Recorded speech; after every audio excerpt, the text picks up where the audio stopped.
Right, so here are all the ingredients you need to make a pub quality beef chilli. So we've got about a kilogram of beef mince, we've got 2 large onions, or the equivalent of, maybe 4 smaller ones, but 2 large onions, roughly cut, you don't have, chopped up, peeled and chopped up, you don't have to worry too much about those. Heaped teaspoon of cumin, 3 heaped teaspoons of the garlic mush, garlic puree, or you can use the equivalent in crushed garlic if you've got plenty of that. Carton or jar of passata, 2 tablespoons of tomato puree, 3 rounded teaspoons of hot chili powder. If you don't like it so hot, maybe just reduce that to 2 beef stock cubes, 3 tablespoons of either white wine vinegar or malt vinegar, which either will do fine. It just gives it a bit of a sweet and sour sort of kick, which is nice, or in my view. 3 rounded teaspoons of white sugar, or in this case I tend to prefer to use honey, so I've just used soft set honey, and that's a tablespoon of soft set honey in there, or as I say, 3 tablespoons of sugar. Salt and pepper to taste. A little bit of chopped chilli if you like chilli. My wife is not so keen on it being too hot, so we don't use the chilies, but you can use a little bit of chilli or chilli mush, and then 2 cans of the red kidney beans with the chilli and tomato sauce. I find as if you lay out all the ingredients in the order that you're going to use them, then it's easier to work out, check whether you've actually forgot anything or not. Right, I've now got my favourite pressure cooker base with a good solid bottom on it. I've put a little drizzle of olive oil in there, and I'm now going to start to put it on a medium heat, and you can hear it just sort of starting to warm up a bit, so I'm just going to put, now that it's warmed up, I'm just going to put the beef mince in. There we go, and there's the beef mince.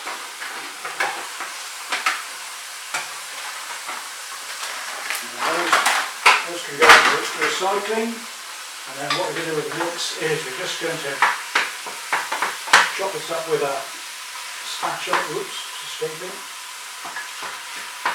Just going to chop that up with a spatula just to break up the mince. So it can all brown quite nice and evenly.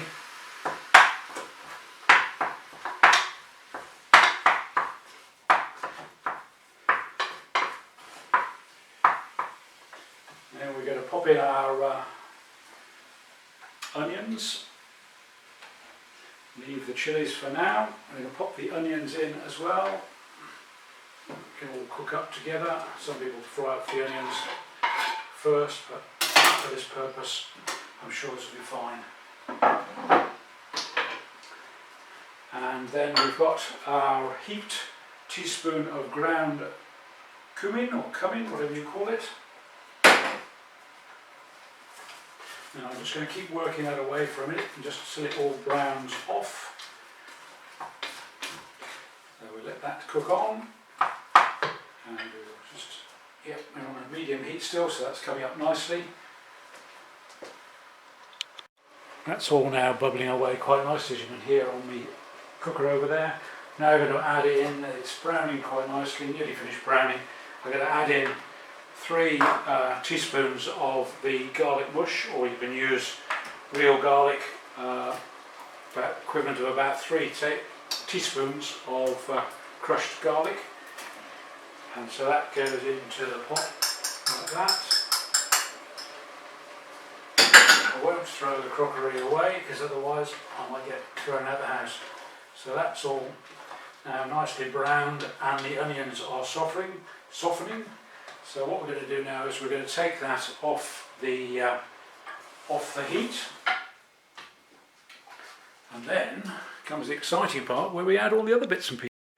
This chili recipe has come, it's very similar to one that we used to eat back in the mid-80s in the old Talbot Hotel in Ledbury, and wonderful times with June and Ernie and Cliff, many memorable meals, so it's fantastic to be able to continue to enjoy this today.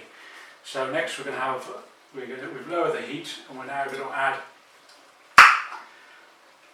a jar of passata, or might be just a can of your favourite passata. Then we've got, put my glasses on because I can't see, 2 tablespoons of tomato puree. We've got the 3 rounded teaspoons of the hot chili. If you don't like it so hot, put a bit less in because you can always sort of heat it up a bit later on, or if you do want to cool it down later on if it's too hot, just add a bit of yogurt to it. So now we're going to sort of crunch up 2 beef stock cubes. There we are, they've all gone into there. And then we've now got 3 tablespoons of either white wine or malt vinegar. Doesn't make really any difference as to which one you use, it'll work much the same, but it does give it a bit of a sort of sweet and sour type of tang to it, which I think is one of its highlights. And then now we're going to have, some people use sugar, 3, so it normally be 3 rounded teaspoons of white sugar, but I tend to prefer honey, and I think it personally works slightly better, so I'm going to put in a tablespoon of soft set white honey.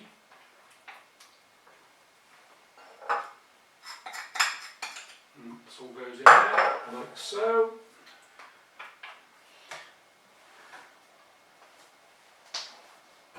And a bit of salt and pepper. I don't actually add a huge amount of salt to food. Not that I'm actually anti-salt in food, because a lot of my work is quite physical, so actually I do need the salt, but I just put a little bit of salt in there just to get it going a bit. So then we give that all a nice big stir, and then what we will do is we'll put this on to just bring it up to a bit of a boil, just for a brief time, and then we will let it simmer for about an hour, preferably an hour and a half, and then we can add the red kidney beans. Now that's all stirred nicely together.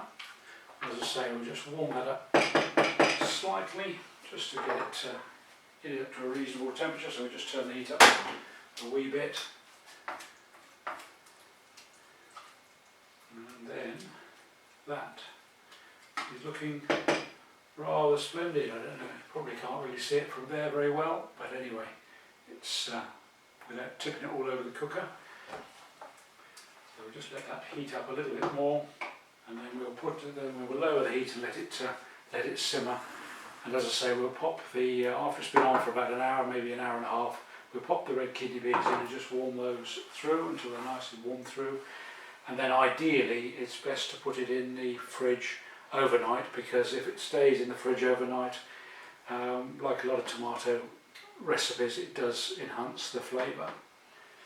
This will serve probably about 6 people, depending on how hungry you are, and if it does freeze extremely well, so it's really good. It's a really good standby, particularly in the winter, to have in the freezer and pull out as and when you need it. Enjoy!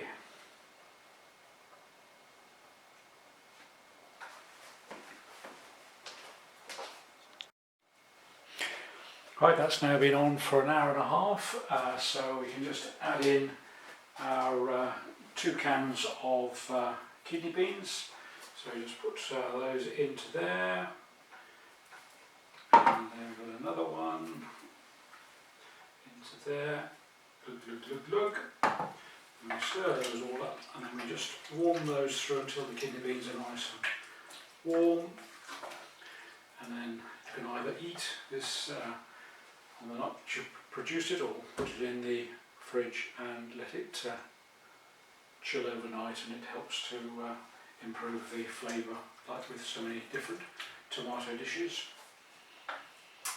Enjoy!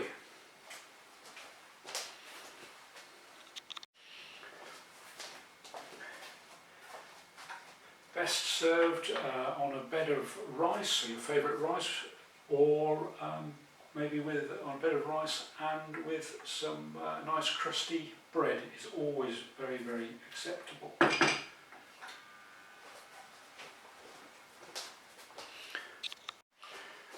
The real beauty of a meal like this is that you can leave it on the hob cooking for an hour, hour and a half, where you can get on with other things. So you can just get on and enjoy yourself, and then come back to it and have a fantastic meal.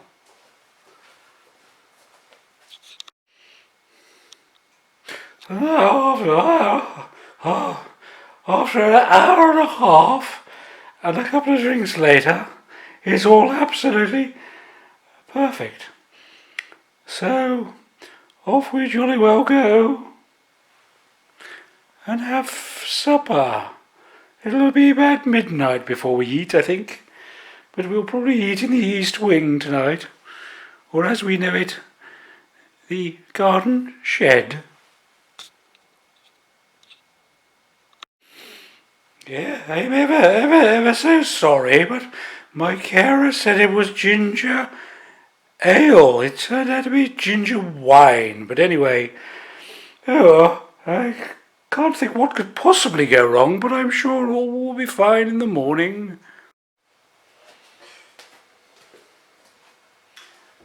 But on a more serious note, my sincere thanks to all our carers. I'm an old fart of a carer, but please spare a thought for all those young carers who look after their loved ones and family tirelessly, especially during these difficult times. So thank you so very, very much to the young carers.